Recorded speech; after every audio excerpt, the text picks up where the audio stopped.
It was the summer of 2003 when 27-year-old Ivy Callum first realized that the valley her grandmother had spent a lifetime building was about to be swallowed whole.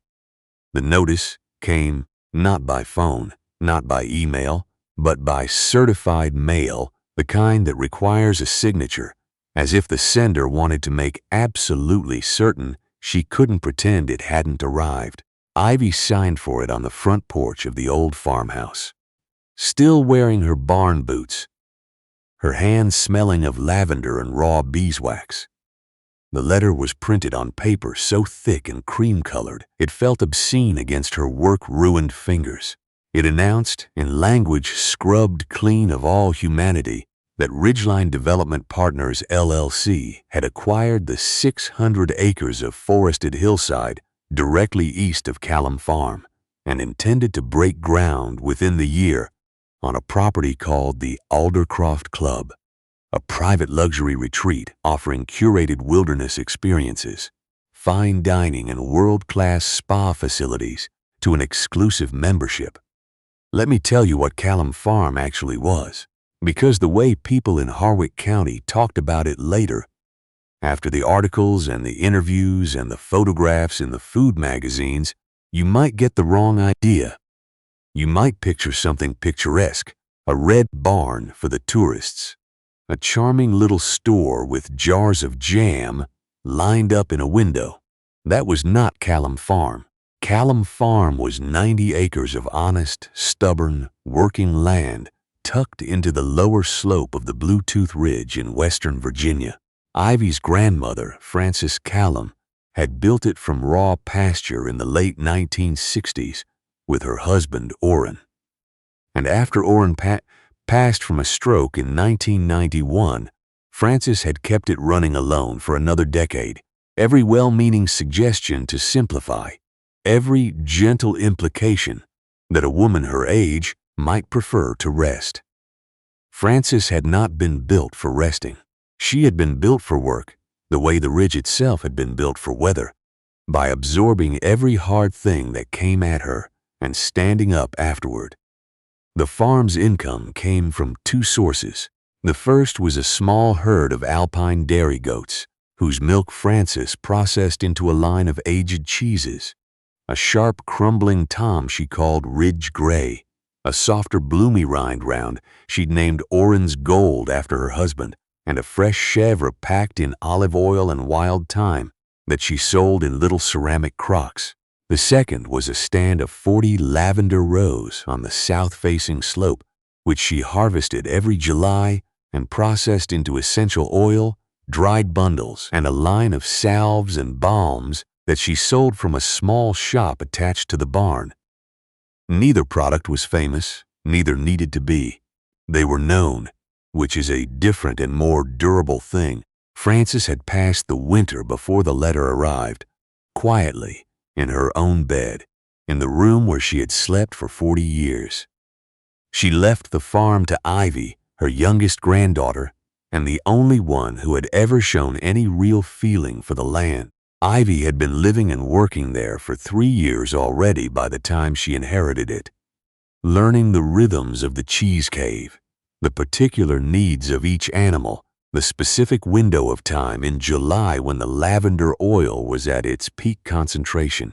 She was not a newcomer playing at farming. She was the farm's next steward, already mid-stride. And then the letter came. The people of Harwick County were cautiously optimistic about the Aldercroft Club. The county had been losing young people for 20 years. The hardware store had closed. The diner had closed. A private luxury retreat meant construction jobs, service jobs, tax revenue. People talked about it the way people talk about a distant storm, not with dread, but with that particular mountain pragmatism that accepts weather as weather. Old Bertram Finch, who ran the feed supply, told Ivy straight that he thought she ought to take whatever they offered her and move to somewhere easier. "Harwick's changing, Ivy," he said. "A girl with your skills could do real well somewhere that appreciates them." He meant it kindly, they all did. They looked at her and saw a young woman alone with a struggling farm and a grief she hadn't finished carrying, and they thought the kindest thing they could do was help her find the door. They had fundamentally misread her. The antagonist arrived on a Wednesday in early October, 6 weeks after the letter. His name was Mr. Philip Hart, and he drove a silver SUV that was too clean for the gravel road and wore a fleece vest with a discreet corporate logo on the chest, the kind of man who had learned to dress down for rural meetings without ever actually becoming casual. He did not come to the door. He stood in the driveway with one hand in his pocket, surveying the farmhouse and the cheese barn and the lavender field with the expression of a man pricing a piece of furniture at an estate sale. Not unkind, simply evaluating. Ivy came out to meet him. She had a Chev round in one hand wrapped in cheesecloth. She set it on the porch railing and walked down to him without hurrying. "Miss Callum," he said. His voice had the practiced warmth of a man who spent his life in negotiations. "I appreciate you seeing me on short notice." He offered his hand. She shook it. "You didn't give much notice," she said. He smiled. "Fair enough." He looked past her at the lavender rows, stripped now for winter, and at the small herd of alpines moving along the upper fence line. "The thing is," he said, "our membership is paying a significant premium for a particular kind of experience. Undisturbed nature, that's the word they use. Undisturbed." He let the word sit there. An active agricultural operation. The noise, the equipment, the animal smells, it introduces variables our clients aren't paying for. Ivy said nothing. She had learned that from Francis, the capacity for silence as a full and complete response. "We'd like to make you a fair offer," he continued. "More than assessed value, significantly more. You could relocate to better land, with capital to build something new from the ground up." His tone implied this was generous, which it was, and that she would of course accept, which she would not. He named a number. She looked at him steadily. "The farm isn't for sale, Mr. Hart." His smile didn't falter, but something behind it shifted. "Miss Callum, our project is going forward regardless. There will be months of grading and construction, blasting for the foundation work, significant noise, and dust disruption. The impact on a small dairy and lavender operation could be considerable." He paused. "I just want you to have all the information you need to make the best decision for yourself," she said. "Nig?" "I have the information I need," she said. "The farm isn't for sale." He left the way he'd come, professionally, without drama. But as his SUV disappeared up the gravel lane, Ivy stood in the yard for a long time looking east at the tree line along the ridge. She was calculating. She had been doing nothing but calculating since the letter arrived, running numbers in her head, running scenarios, trying to find the shape of the problem clearly enough to see around it. She didn't find the answer that afternoon. She found it 3 weeks later in the cedar chest at the foot of her grandmother's bed. Now, let me explain something about Frances Callum. She was not a sentimental woman in the conventional sense. She did not keep photograph albums or pressed flowers or love letters tied with ribbon. What she kept were records. The cedar chest held 30 years of farm journals, written in a hand so precise and controlled, it looked almost typeset. Dense columns of yield measurements, breeding records, soil observations, expense logs, and, tucked between 2 journals from the early 1980s, a manila folder gone soft at the creases from decades of handling. Inside the folder was a hand-drawn site plan, carefully annotated in Frances's small, precise script. Ivy spread it on the kitchen table under the lamp. It showed the farm's eastern border, the precise boundary where Callum land ended and the hillside timber began. And along that border, Frances had drawn a planting plan. Not a fence, not a berm, a living barrier, a designed intentional layered windbreak of trees, the kind the old agricultural extension bulletins called a shelter belt.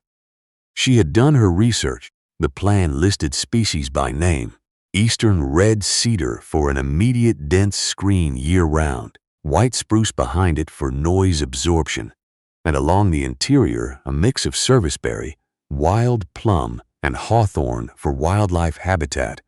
And as Frances had written in a margin note, because useful things are always more beautiful than decorative ones. She had never planted it.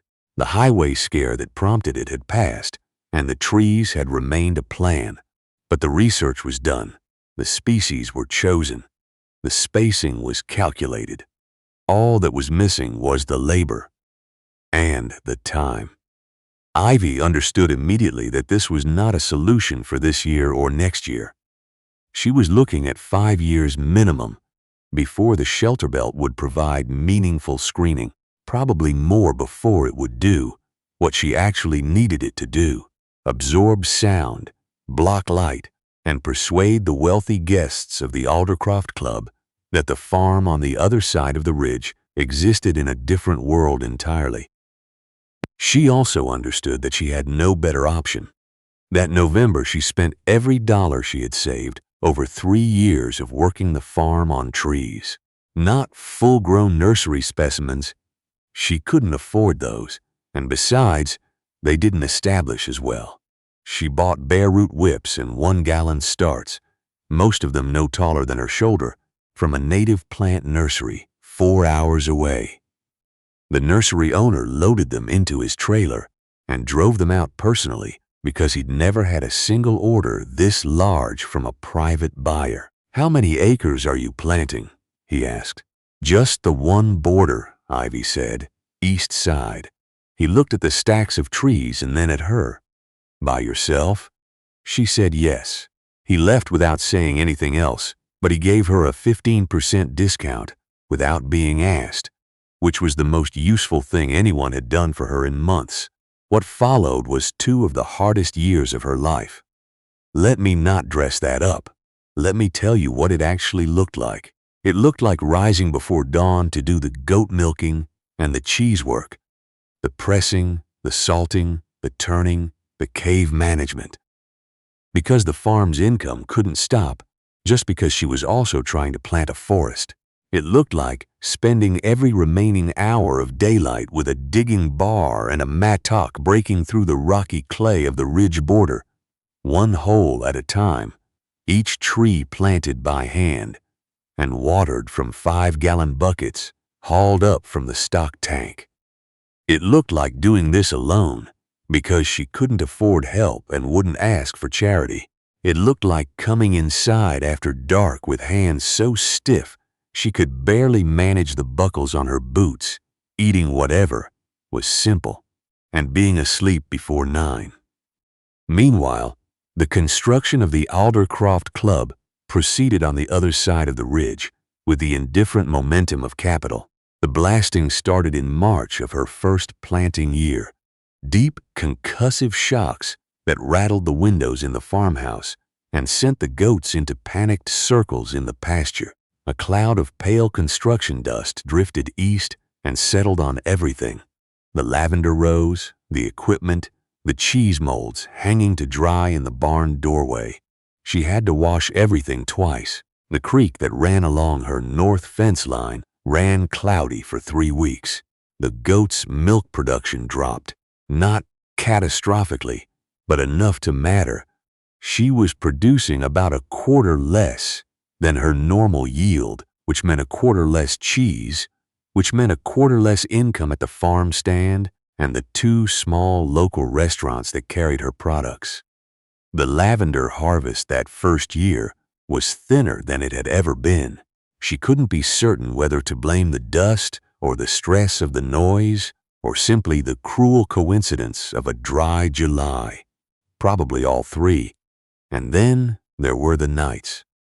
The Aldercroft Club's construction ran floodlights from dusk to midnight, sometimes later blazing up into the sky from the other side of the ridge. It wasn't direct light on the farm. The ridge itself blocked most of it, but the sky above the tree line glowed orange-white, and that ambient brightness crept down the slope. Ivy had noticed within the first summer that her lavender was behaving oddly.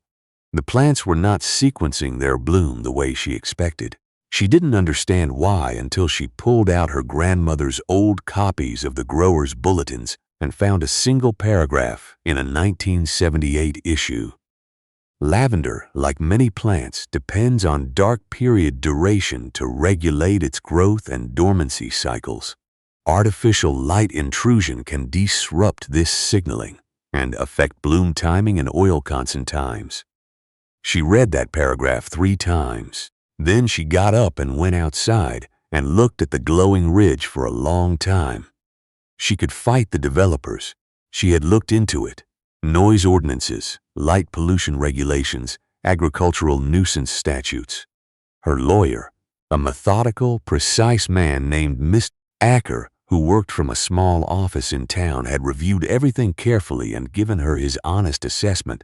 She had a case worth making, but making it would take years and money she didn't have. And even if she won, the construction would be long finished by then. The trees would do more, faster, at lower cost. Stay the course, he'd said. Build your wall. She stayed the course. The doubt came in the second spring. It came, as doubt tends to, at the lowest point available. A cold April evening, rain for 6 days running, the farm ankle-deep in mud, the goats miserable, the new trees looking pathetically fragile in their first real test of weather. Ivy was on the east slope, digging the last section of planting holes, a task she had put off because this stretch was the worst ground on the property, all shale and root tangle, and every hole was a fight. She was wet through. Her shoulders had developed a particular deep ache that didn't ease even when she stopped moving. Across the ridge, through the rain, she could see the silhouette of the main lodge structure rising, enormous, confident, permanent-looking, with its steel frame lit at intervals by safety lights, blinking red against the gray sky. She stopped digging. She straightened up and stood there with the mattock hanging from her hand, and she felt, for the first time since Francis had died, truly alone. Not the ordinary loneliness of living on a farm by yourself, which she had made her peace with long ago, something more fundamental. The loneliness of someone who has committed to a long fight and cannot yet see any evidence that they're winning. The money Mr. Hart had offered and the figure he'd named had been genuinely significant, enough to pay off debt she didn't have and buy a comfortable house somewhere easier and still have years of living left. That number came back to her in a very practical way. She could call him. His card was still in the kitchen drawer. She could call him and say she'd reconsidered, and it would be over by Friday. She stood there in the rain for a long time, long enough for it to get dark. What she thought about, finally, was not the money and not Mr. Hart. She thought about her grandmother's hands. Frances had the most capable hands Ivy had ever seen on a palm, strong-fingered, always slightly stained from whatever she'd been working with, lavender or walnut hulls or cheese culture. She had used those hands for 40 years on this land. She had not once, in all of that time, allowed anyone to tell her what her land was worth better than she could tell it herself. Ivy picked up the mattock. She finished the hole she'd been digging. Then she started the next one. The Aldercroft Club opened 18 months later, and it was everything Mr. Hart had promised his membership. The lodge was magnificent, timber and glass and fieldstone, cantilevered over a south-facing view that had been engineered to feel as though the wilderness beyond was an extension of the building itself. The trails were groomed. The spa used local stone and sold products that used the word foraged 8 times on a single shelf card. The dining room sourced its proteins from a farm in Pennsylvania and its cheeses from a distributor in Vermont and its lavender products from a supplier in Provence. And Ivy's shelter belt grew. The cedars took hold first, as she'd planned, dense dark green year-round, pushing up faster than she dared hope in that first terrible planting year. Behind them, the white spruces were slower but steadier, their branches beginning to knit together by the third year. The eastern border of Callum Farm, which had once been an open view of the hillside's timber, became a wall. Not instantly, not dramatically. The way a wall becomes real when you build it one stone at a time over years, until one morning you look at it and you realize it's been holding for a long time already. The noise from the aldercroft changed character. It didn't disappear. Construction noise doesn't vanish because you plant trees, but it lost its sharpest edges.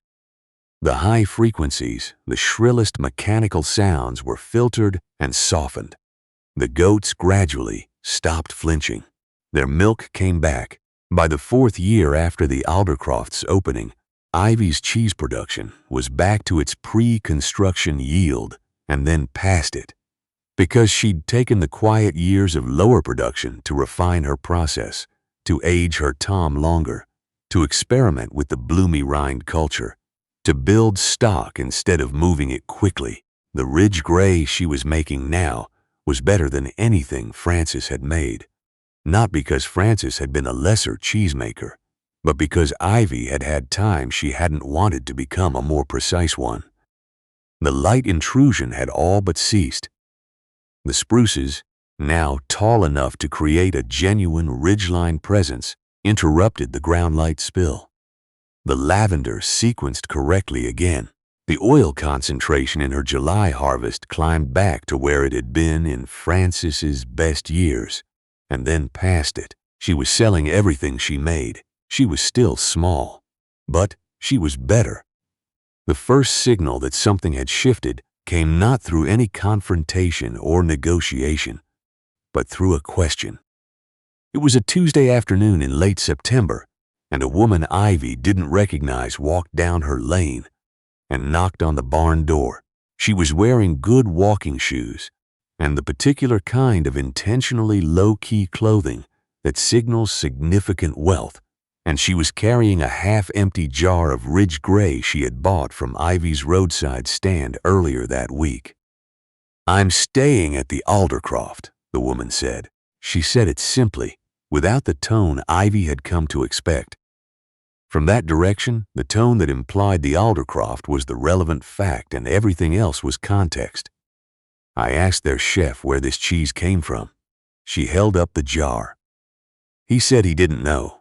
I'd like to buy more." Her name was Sable Voss, and she was a food writer whose newsletter had 200,000 subscribers.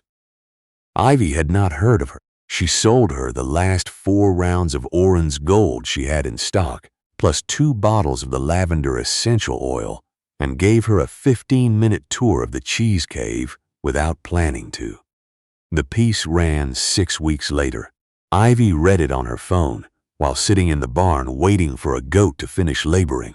It was not a review. It was a portrait. Sable Voss had written not about flavor profiles or tasting notes, but about the experience of finding something real adjacent to something manufactured, her words, and about the specific quality of the silence on Callum Farm, which she described as the kind of quiet that feels earned. She wrote about the wall of trees along the eastern border and said she'd asked Ivy how long it had taken to plant it, and Ivy had said 7 years. And Sable Voss had said that was the most important agricultural fact she'd encountered all decade. Ivy's email inbox, which had previously contained mostly supplier invoices, received 340 messages in the 72 hours after the piece published. Her roadside stand sold out in a single Saturday morning. A restaurant in Charlottesville called and asked if she could supply them bi-weekly. A shop in Richmond that sold regional artisan products asked about wholesale terms, and then came the call from the Aldercroft. It was not Mr. Hart. Mr. Hart had left the company 2 years earlier, which Ivy had not known and found she didn't mind. The call came from the club's current general manager, a man named Mr. Sorrell, whose voice had the careful professional warmth of someone who had been briefed on the situation and told to handle it delicately. He introduced himself. He said the club was committed to an authentic regional experience for their members. He said they had received significant feedback. Significant was the word he used twice, from members requesting Callum Farm products in the club's dining room and gift shop. He said they hoped she might be open to a conversation about supply. She let him finish. Then she said, "I'll have my lawyer be in touch to schedule a meeting." There was a brief pause. "Of course," said Mr. Sorrell, "we look forward to it." The meeting happened in her kitchen, which was not an accident. Ivy had offered the Aldercrofts' conference facilities for form's sake, knowing they would decline. They would want the photo opportunity of the rustic kitchen, the earthen mugs, the farm visible through the window. She gave it to them because she had already taken everything else. Mr. Sorrell came with 2 people from corporate development and a woman from their marketing department who kept glancing around the kitchen with barely concealed professional interest. Mr. Acker sat beside Ivy and did the talking. The terms were Ivy's. She had spent 3 evenings writing them out by hand at the kitchen table before typing them up. She would supply the Aldercroft with Ridge Gray and Orange Gold on a fixed weekly schedule, a quantity she could produce without straining the herd or compromising quality. That quantity was non-negotiable. If their demand exceeded what she could responsibly supply, the answer was not for her to expand. The answer was that they would have less. She set a price. It was not a wholesale price.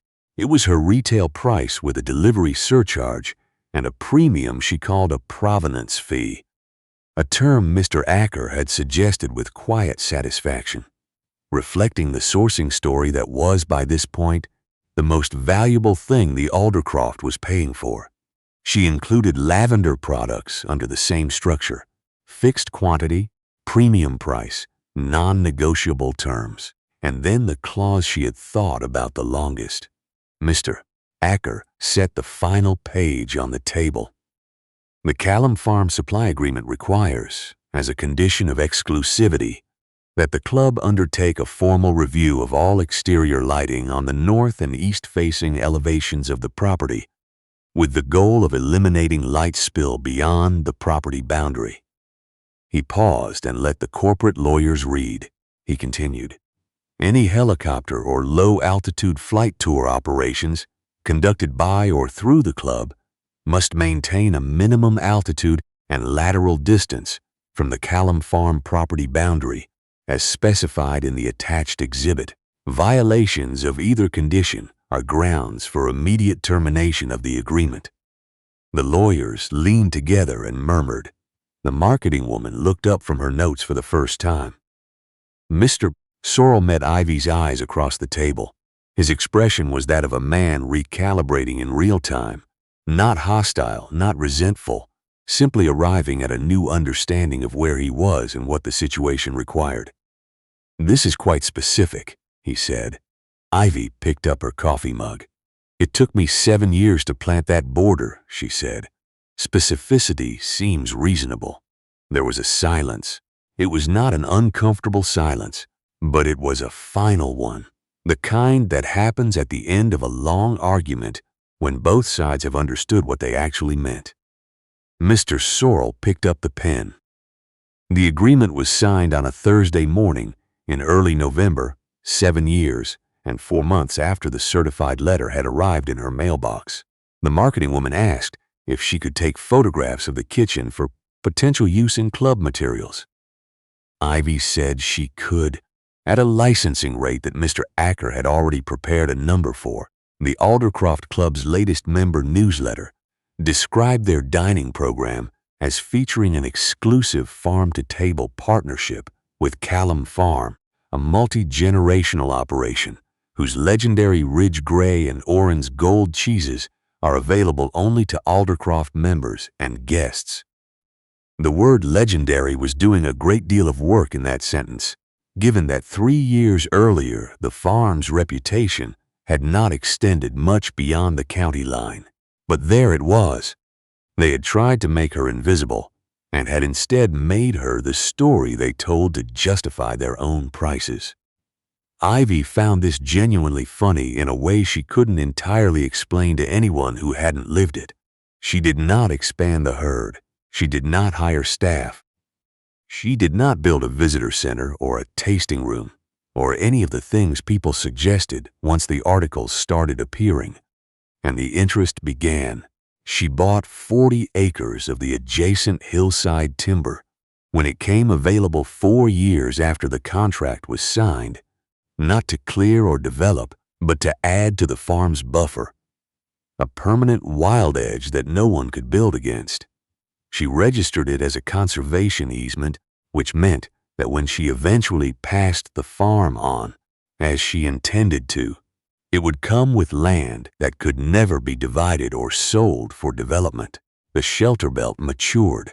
She could stand at her kitchen window and look east and see nothing but trees, the cedars dark and dense at the front, the spruces tall and silver behind them, the canopy now high enough that birds she had never seen on the farm before nested there in spring. The aldercroft existed somewhere behind that wall, she knew.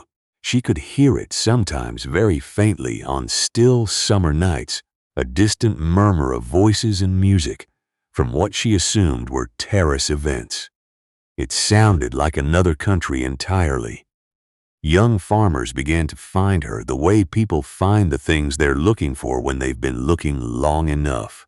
They came from the state agricultural network, from farming forums online, from word of mouth.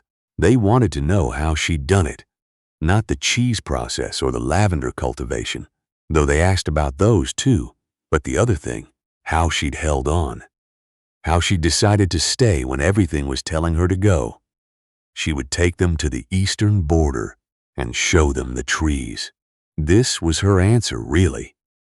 Not the words, but the trees of decision, made tangible over years.